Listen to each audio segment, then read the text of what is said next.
성도 여러분, 2020년 오늘 우리에게 주신 기름 부으심이 무엇인지, 하나님의 은혜가 무엇인지를 생각하는 날이 되었으면 좋겠습니다.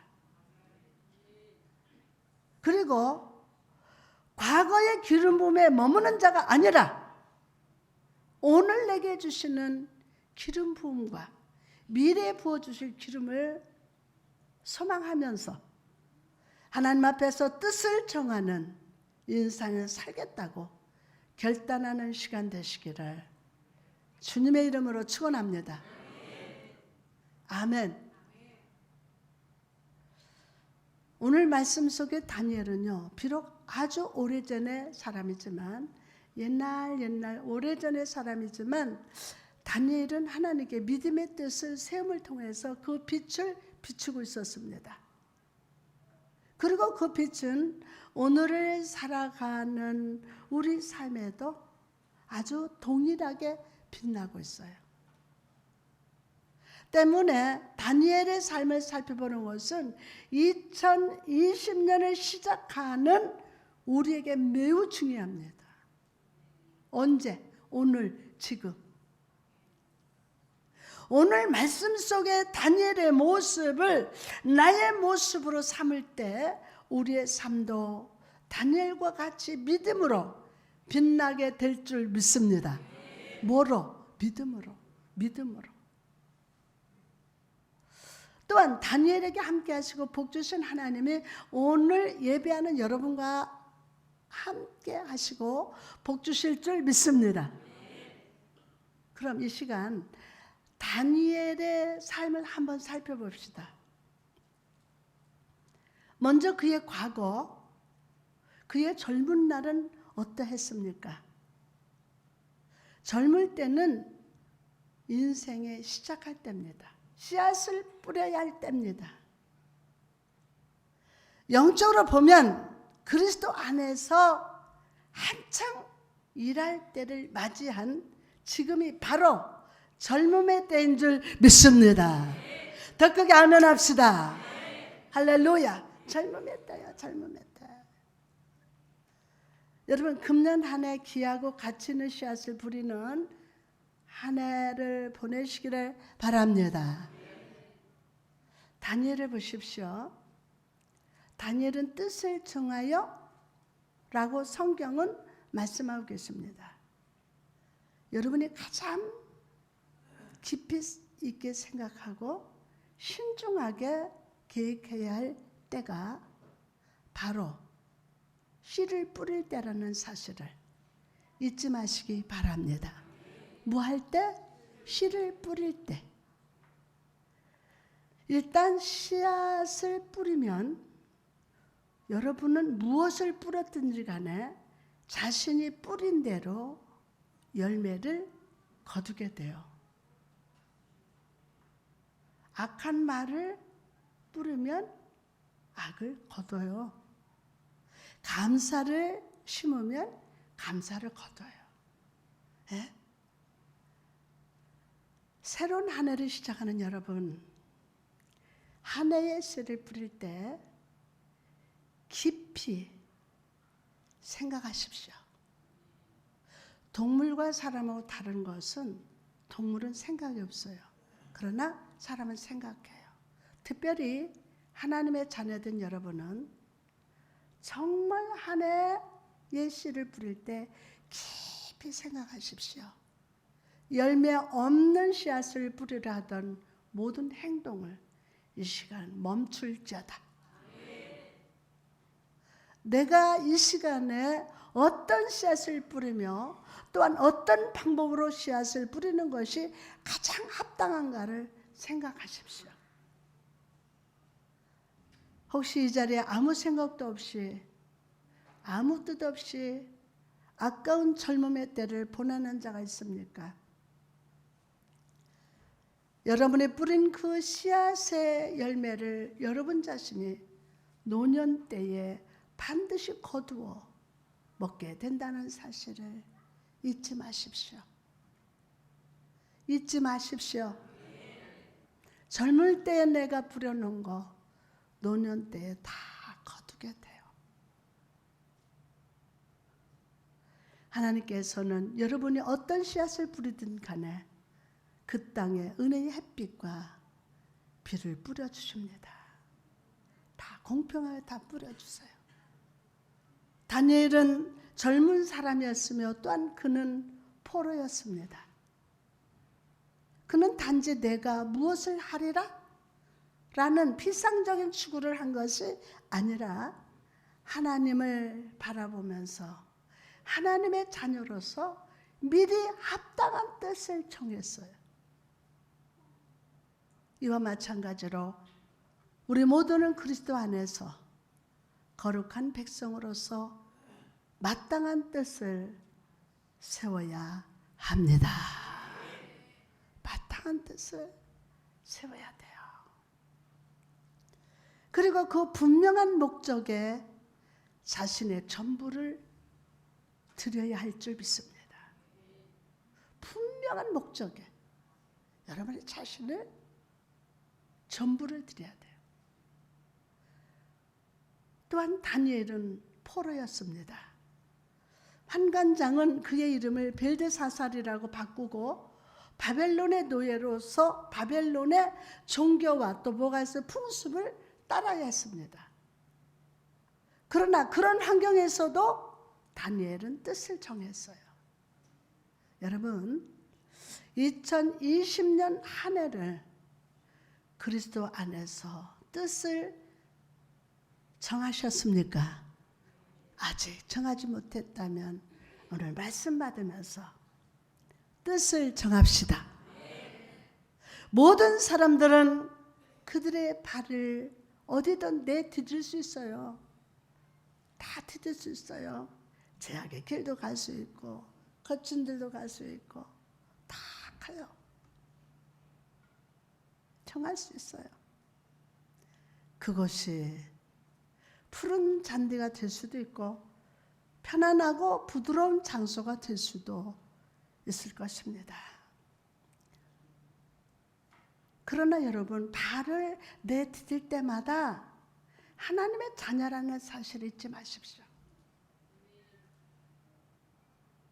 어디를 가도 괜찮아요. 그러나 여러분이 어디를 발을 디디든지 간에 내가 하나님의 자녀라는 거, 하나님의 자녀 된 거 생각할 때에 할렐루야 찬송이 저절로 나네.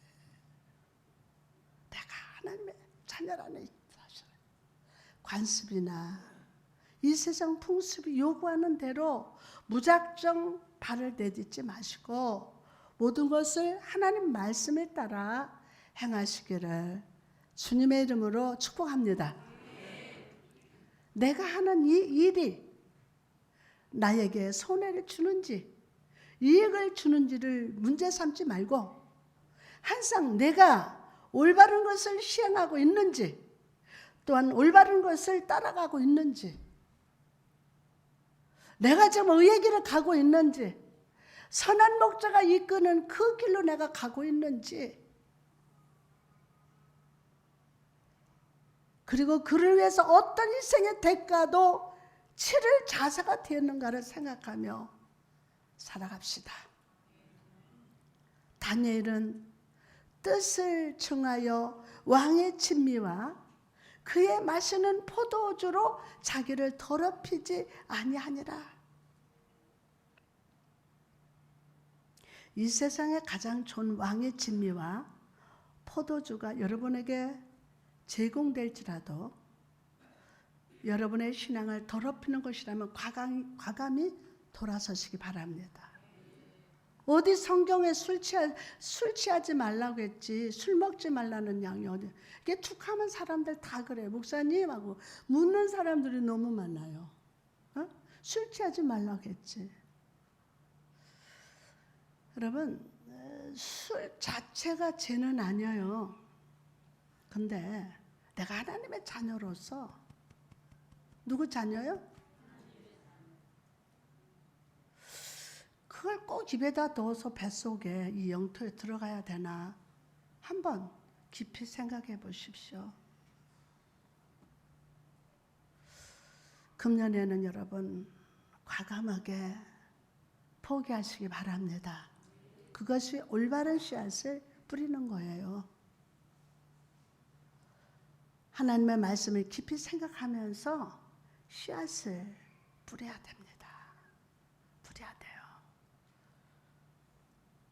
그리스도 안에서 올바른 뜻을 정하고 하나님을 향한 올바른 출발을 한 다니엘의 결과가 어땠습니까? 성경은 그를 향하여 은총을 크게 받은 사람이라고 합니다. 은총을 크게 받은 사람. 그는 느부갓네살 왕과 고레스 왕의 통치 기간에 굳게 섰습니다. 다니엘서 6장 3절에 보니까 다니엘은 마음이 민첩하여 총리들과 고관들 위에 뛰어남으로 왕의 글을 세워 전국을 다스리게 하고자 한지라. 여러분, 이처럼 여러분이 오늘 하나님 앞에서 믿음의 뜻을 세우면 하나님의 은총이 우리 삶에 임하게 됩니다. 믿음으로 아멘 합시다. 또한 우리로 세상에서 견고히 서게 할 것입니다. 여러분, 우리는 또한 다니엘의 삶을 통해서 중요한 사실 한 가지를 발견합니다. 그것은 뜻을 정하여 씨앗을 뿌릴 때 반드시 그것에 반대되는 시험이 있다는 것입니다. 그것에 반대되는 시험. 이것은 올바른 뜻을 따라서 씨앗을 뿌리는 자는요, 눈물로 뿌려야 한다는 의미가 있고, 결국은 기쁨으로 단을 거두게 될 것도 말씀하고 계신 것입니다. 성령님께서 오늘 이 진리를 우리 모두에게 깨닫게 하여 주실 줄 믿습니다. 믿음을 가진 사람은 누구든지 시련을 당하지 않는 사람이 없습니다. 다 시련을 당합니다. 뭐를 가진 사람은? 믿음을 가진 사람은. 믿음 있는 곳엔 언제나 시험을 발견하게 됩니다. 믿음은 하나님을 따를 것이며 하나님을 따를 때 세상은 여러분을 향해서 칼을 들 것이기 때문입니다. 그러나 믿음의 최후의 승리를 반드시 안겨주실 것임을 믿으시면 아멘 합시다. 여러분, 뜻을 정한 자는 양다리를 걸치는 자가 아니에요. 뜻을 정하는 자는 오직 하나님만 의뢰하는 자임을 믿으시기 바랍니다. 2020년 한 해를 살면서 순풍이 불던 역풍이 불던지 하나님을 향한 올바른 마음을 확고하게 세웁시다.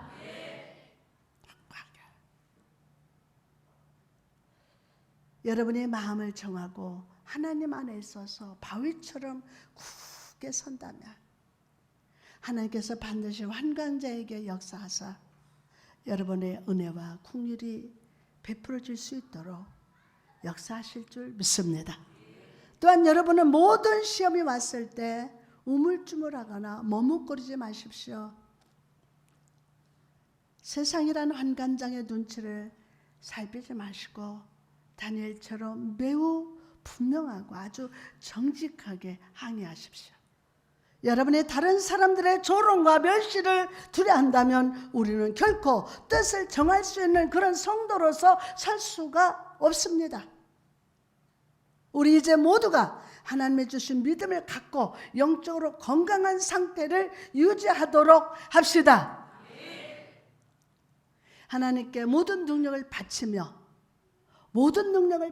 전생애를 그분께 의탁할 수 있는 여러분 모두가 될 때 우리의 연약함은 오히려 하나님의 크신 능력을 드러낼 수 있는 놀라운 기회가 될 수가 있습니다.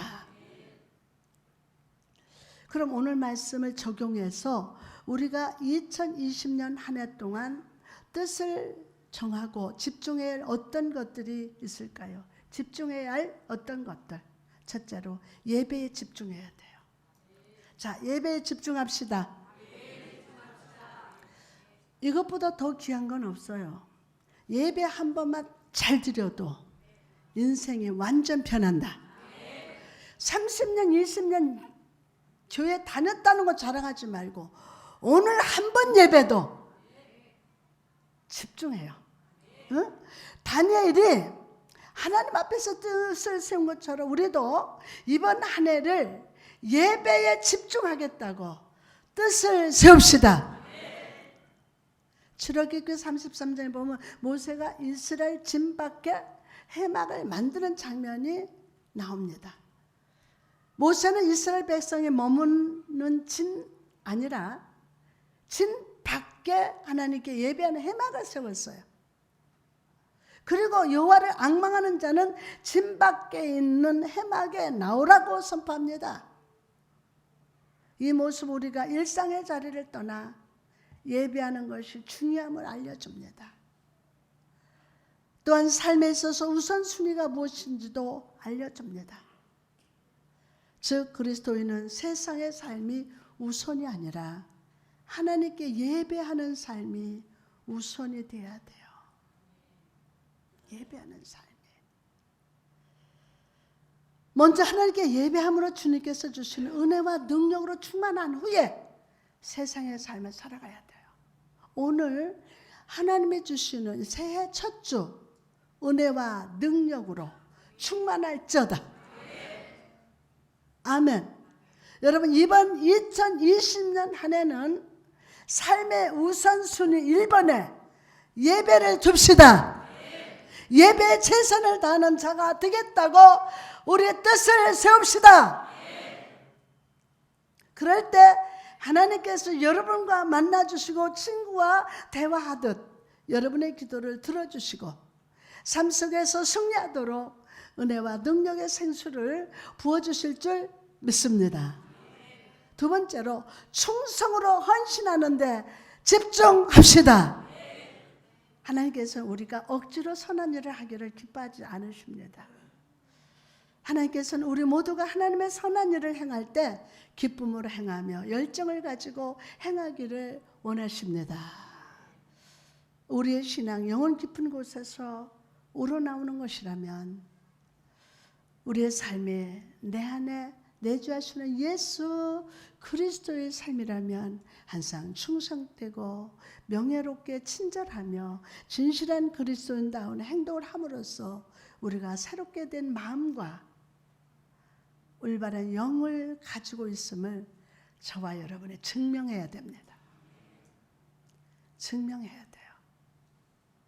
하나님께서는 각 사람에게 알맞은 달란트와 재능, 소명을 주셨습니다.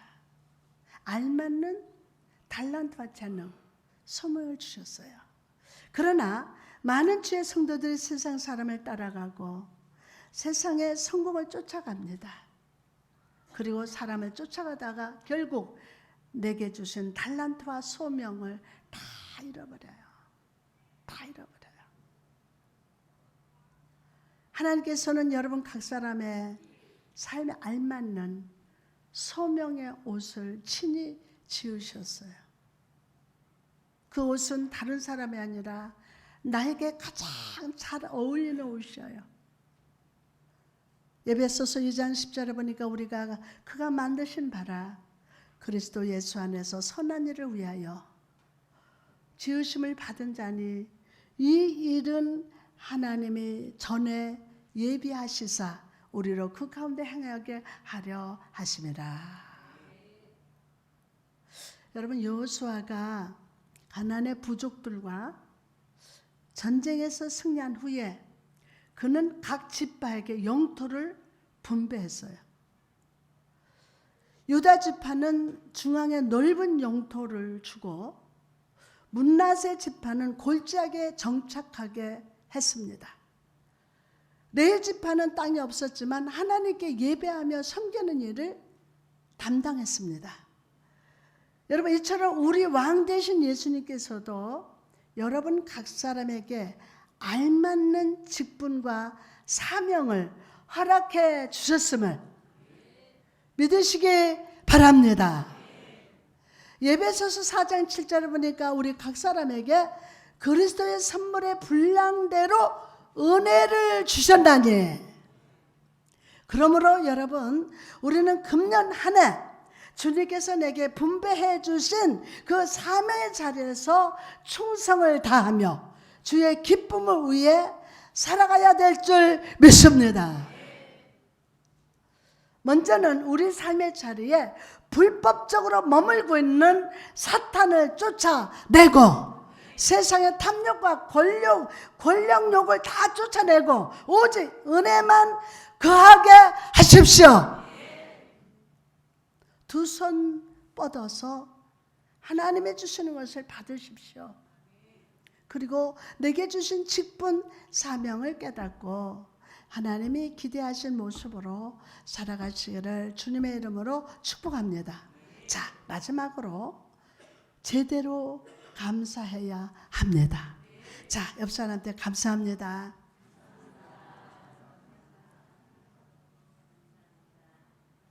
감사합니다. 오늘 처음으로 오신 분 감사합니다. 아멘. 네, 감사해요. 제대로 감사해야 돼. 제대로. 다시 한번 말씀드립니다. 제대로 감사하며 삽시다.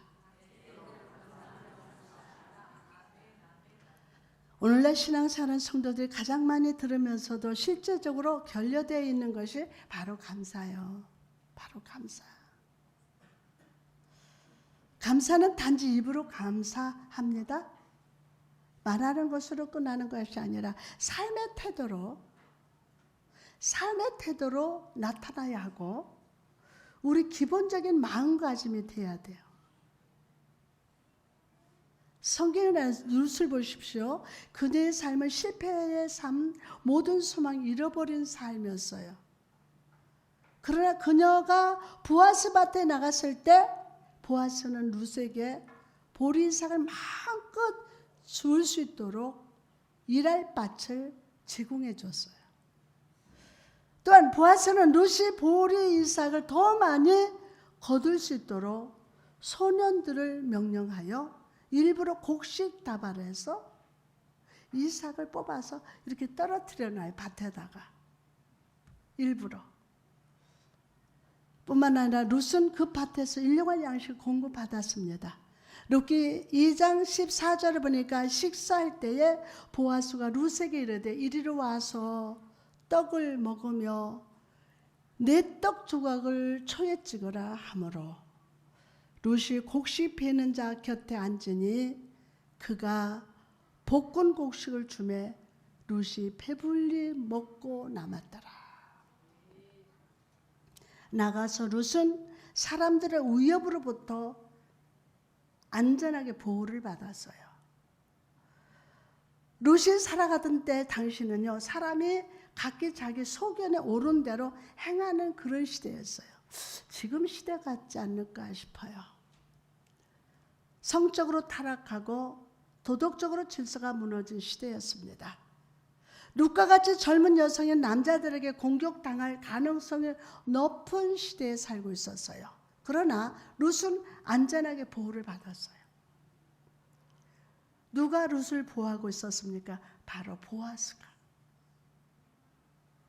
룻기 2장 9절 말씀 보니까 그들이 베는 밭을 보고 그들을 따르라. 내가 그 소년들에게 명령하여 너를 건드리지 말라 하였느니라. 룻은 보아스를 통해서 모든 공급과 필요와 안전을 보장받았어요. 아멘 합시다. 여러분이 그렇게 보장받는다고요. 그리고 그녀의 마음속에 어떻게 하면 이 큰 은혜를 보답할 수 있을까? 이게 아주 신령한 고민이 생각합니다.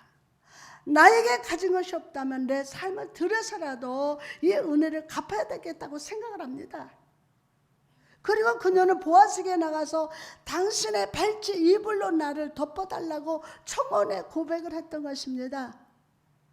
여러분, 우리의 삶도 룻과 같이 아무것도 가진 것도 없고 소망도 없으면 기쁨을 잃어버린 삶이었지만 하나님 은혜 속에서 우리는 오늘을 살고 있어요.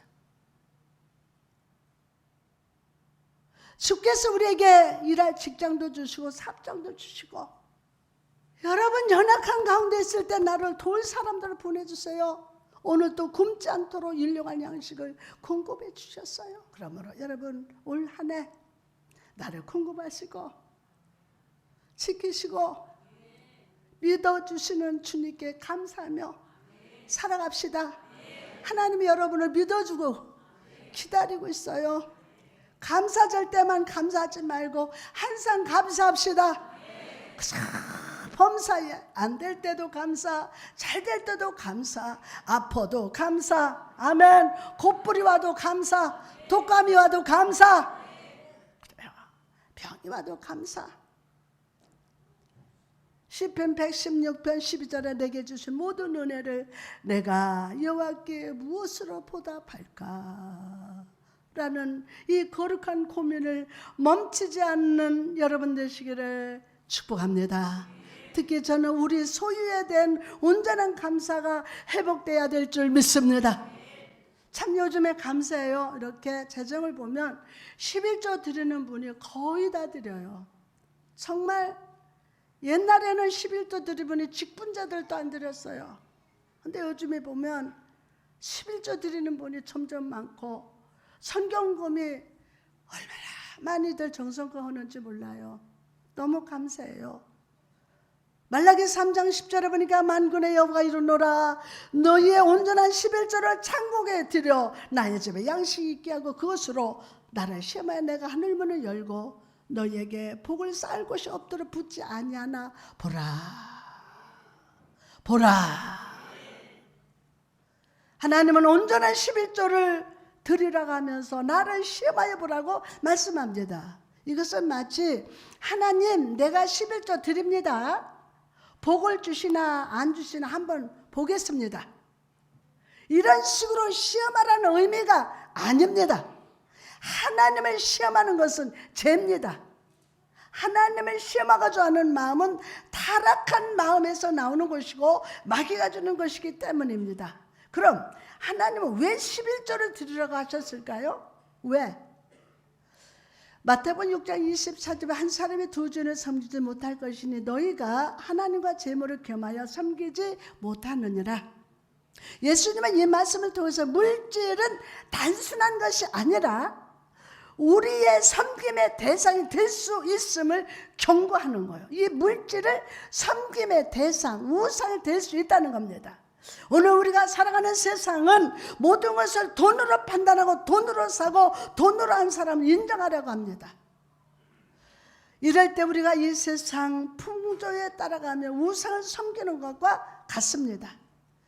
여러분 11조는 모든 사람들이 신으로 섬기는 물질을 하나님 앞에 내려놓는 것입니다. 내려놓는다고 다 드리라는 게 아니에요. 하나님께 딱 내려놓아요. 나의 진실한 마음을 하나님께 드리는 것임을 믿으시기 바랍니다. 초대교회 사람들 보십시오. 그들은 11조를 드리지 않았어요. 초대교인들. 왜 그렇습니까? 그들은 자신의 소유를 모두 모아서 서로 나누고 서로 섬기는데 사용했기 때문입니다. 물질에 매이지 않고 성령의 끈에 매였기에 그들은 물질에서 자유하고 하나님의 사역을 감당하는데 힘썼던 것인 줄 믿습니다. 여러분 오늘 세상 물질을 섬기던 나의 삶을 회개합시다. 그리고 나의 모든 소유가 풍성하게 공급하신 하나님께로부터 왔음을 고백하고 하나님의 것을 거룩히 구별해서 감사하는 신실한 성도가 되시기를 주님의 이름으로 축원합니다.